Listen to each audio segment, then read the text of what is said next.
ये आता है कि निराकारी बुद्धि और अहंकार भी होता है निराकार अवस्था में। अहंकार तो ये धरती पर होता है। ये अहंकार तत्व कब आया बोला है ना? अहंकार? हाँ जी, अहंकार तत्व जो जी। होता है, अग्नि तत्व आता है तब अहंकार तत्व आता अच्छा, जब ये क्रिएशन हुई और ये है। तत्व क्रिएशन आए। करने के लिए एक अहंकार तत्व बोला है, मगर वास्तव में अहंकार तत्व तो ये सूक्ष्म जगत जो ब्रह्मा ने संकल्पों से सृष्टि बनाई, जी, ब्रह्मा द्वारा सर्जन, विष्णु द्वारा पालना और शंकर द्वारा विनाश।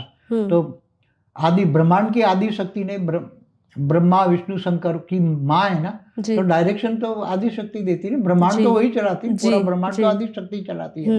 ऐसी तरह महाआदि शक्ति महाब्रह्मांड चलाती है, महाब्रह्मांड चलाती परम महाआदि शक्ति परम महाब्रह्मांड चलाती, माने यूनिवर्स चलाती, वो जी, गैलेक्सी चलाती है। जी, तो इसके अंदर जो मन होता है, एक रिकॉर्डिंग मन होता है। जी, ब्रह्मांड के अंदर एक, ब्रह्म के अंदर भी एक रिकॉर्डिंग होता है, जी। उसके अंदर हमेशा सर्जन विसर्जन, उसमें अंदर वो करता ही रहता है, अच्छा, और कुछ नहीं। महाब्रह्मांड के अंदर, महाब्रह्म के अंदर भी एक रिकॉर्डिंग होता है, निराकार के अंदर भी रिकॉर्डिंग। सर्जन करेगा, फिर समय आने पर महाकाल प्रलय करके महाशिव महाकाल बन के अनंत कोटि ब्रह्मांडों को अपने रोम रोम में संभालेगा। जी। तो ये संकल्प कहाँ से आए? मन से अभी नहीं, आपने महाकाल प्रलय का संकल्प कहाँ से आए? वो भी आपने कहा ना कि सर्जन विसर्जन दोनों का मन है। सर्जन सब कुछ रिकॉर्ड पड़ा हुआ है जी। इसलिए तो साइंस वाले क्या कहता है, उसको मैट्रिक्स कहते हैं। क्या सब कुछ अंदर एक कंप्यूटराइज है? क्या है? जी, कंप्यूटराइज है जी। चाहे ब्रह्मांड हो, चाहे गैलेक्सी का मालिक हो, जी, वो करता रहता है वही सर्जन विसर्जन। कंप्यूटराइज है। तो उसका माइंड, ब्रह्म का माइंड भी कंप्यूटराइज है, महाब्रह्म का भी माइंड कंप्यूटराइज।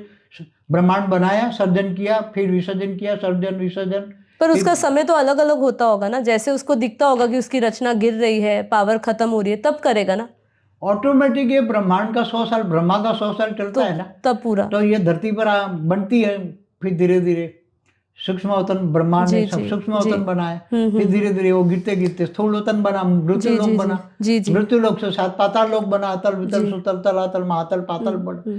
तो ये किसी ने ऑटोमेटिक बनता जा रहा है। जी जी जी, ऑटोमेटिक बनता। तो ये तो आपने कहा ना ऊपर से ही आता जा रहा है। उसमें कोई पाताल लोक कोई आदि शक्ति ने नहीं बनाया। नहीं, पाताल लोक नहीं, हम तो ऊपर की बात कर रहे हैं, जैसे सूक्ष्म जगत की भी, जैसे ब्रह्मांड की, महाब्रह्मांड की, परम महाब्रह्मांड की, वो सब बेहद से ही उनको, जैसे ब्रह्मांड के जो रचयिता है शिव, उसको महाशिव से प्रेरणा मिल रही है, महाशिव को परम महाशिव से मिल रही है। जैसे हम निराकार को तो ब्रह्म कहेंगे जी, उसको महाब्रह्म कहेंगे। महाब्रह्म से प्रेरणा मिली, महाब्रह्मांड बनाता है। जी जी जी, तो महाब्रह्म अनंत, एक संकल्प मात्र से अनंत अनंत ब्रह्म पैदा करता है। जी जी, तो संकल्प तो कब निकलता है? जब अंदर रिकॉर्डिंग होता है। जी जी, उसके महाब्रह्म की अंदर रिकॉर्डिंग होता है। ऐसी तरह परम महाब्रह्म माना यूनिवर्स बना। जी जी।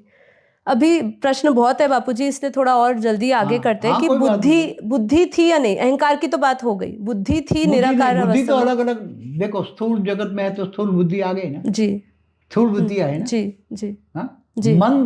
मन भी यहाँ स्थूल वतन का मन है, तो मन बुद्धि संस्कार स्थूल दुनिया का है, मृत्यु लोक का है। जी जी। अब उसको ज्ञान आ गया, मुझे ऊपर जाना है, चलो भाई मुझे विष्णुपुरी जाना है, विष्णु की पूजा करता है, तो जिसको याद करोगे उसी को पाओगे। जी, तो ऊपर है निराकारी दुनिया में बुद्धि, जैसे आपने कहा निराकार मन तो होता है, बुद्धि जहां संस्कार। देखो स्थूल वतन में मन बुद्धि संस्कार स्थूल है, सूक्ष्म है, निराकार में भी मन तो है ना। जी, मन तो है। जहां मन है तो निराकारी बुद्धि होती है। अच्छा, निराकारी बुद्धि होती है, निराकारी संस्कार होता है। अच्छा। तो जहाँ मन होता है वहाँ मन बुद्धि और संस्कार तीनों एक साथ होता है। तो एक मेरा प्रश्न ये आता है, हम जब योग करते हैं बापू जी, तो हम बोलते हैं कि इस मन बुद्धि से परे जाना है। हाँ, तो फिर यहाँ अच्छा परम धाम की बुद्धि चाहिए। क्या चाहिए? परम धाम की बुद्धि, परम धाम की मन बुद्धि संस्कार परम धाम वाले चाहिए। जी, ऊंचते ऊंच परम धाम वाले। जी, तो ऊंचते ऊंच परम धाम में भी तो मन बुद्धि संस्कार, ऑलमाइटी भी बेहद का कला के परम धाम में भी हो, तो भी उसके अंदर भी तो मन बुद्धि संस्कार है ना, उसके अंदर भी। अच्छा, तो वही तो सब धीरे धीरे आता है ना। जी जी जी, जब संकल्प करता है तो उसकी रचना में आता है, रचना की रचना करते जाओ, करोड़ों बार रचना करो, करोड़ों पीढ़ी चल गई, तो उसके अंदर करोड़ों पीढ़ियों में भी ऊपर से जो आता है वो मन बुद्धि संस्कार तो उसके अंदर आता है। तो एक क्रिएशन और क्रिएटर का अलग अलग होने का ज्ञान, जैसे हम कहते हैं पहले अद्वैत था, अब द्वैत भाव आए, तो क्रिएशन और क्रिएटर का अलग अलग होने का भाव कब से आया? द्वैतवाद अद्वैतवाद जी, ये कब से आया? दो है, हाँ, दो है, दो रियलिटी है ना जी। तुम यहाँ मनुष्य हो, हाँ, और वो तुम्हें क्रिएटर करने वाला ब्रह्मा है जी। तो दो कैसे हो? दो हो ना जी, बिल्कुल। तो द्वैतवाद हो गया ना। पर ये कब से आया? कब मतलब ये अलग? शास्त्रों में जो भी बातें लिखी है ना जी। अब क्या कहा कि सूर्य नारायण देवता ने उसको ज्ञान दिया, क्या दिया?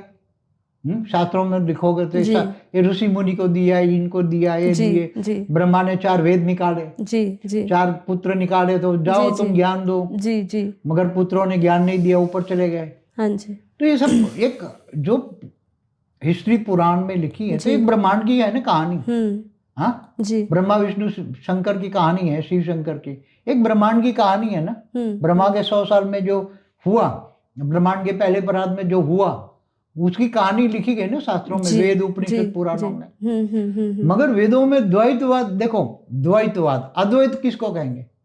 वो मैं और वो एक ही है, मगर अधूरा ज्ञान है ना अद्वैतवाद। एक तुम ये कैसे हो भाई? वो तो ऊपर परम धाम में, तुम यहाँ नीचे हो, तो ये कैसे हो गए?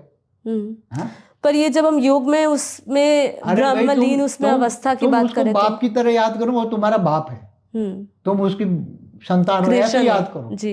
वो रियलिटी है जी, कि वो तुम्हारा बाप है, क्रिएटर है, रचयिता है जी। और तुम उसकी रचना, तुम उनके समान बन सकते हो? नहीं बन सकता। बाप समान बच्चे कैसे बनेंगे? नहीं, अभी तक हम जैसे कई वीडियोस में आपने कहा है, वो भी झूठ है। इसलिए कहता हूँ ना, हम परम सत्य जानना है तो आत्मस्वरूप का अनुभव करोगे जी। आत्मस्वरूप, एकदम आत्मस्वरूप। ब्रह्मांड देखोगे, महाब्रह्मांड, परम महाब्रह्मांड, सब मैंने सब देखा, ये हुआ है। इसलिए तो अरे वो ब्रह्म ऊपर बैठा है और तुम यहाँ बैठो, हम ब्रह्मास्मि, हम ब्रह्मास्मि। कई युगांत तक मर गए ऋषि मुनि बेचारे, हम ब्रह्मास्मि करते करते, और तुम आत्मस्वरूप बनो। तुम याद करो, मेरा बेहद का परम पिता ऊपर है। अरे वो परम पिता है जी जी। क्या है? परम पिता। और तुम उसकी रचना हो, तुम उसके बच्चे हो जी। तो दो हो गए ना, बच्चे और बाप। क्या एक शरीर में, अगर यहाँ दो है तो क्या एक शरीर में हो गए, एक हो गए? तो निराकारी अवस्था में भी अलग ही रहेंगे। इसलिए तो टोटली द्वैतवाद ही सही है, अद्वैतवाद झूठा है। अच्छा, कभी भी अद्वैतवाद होता ही नहीं कभी।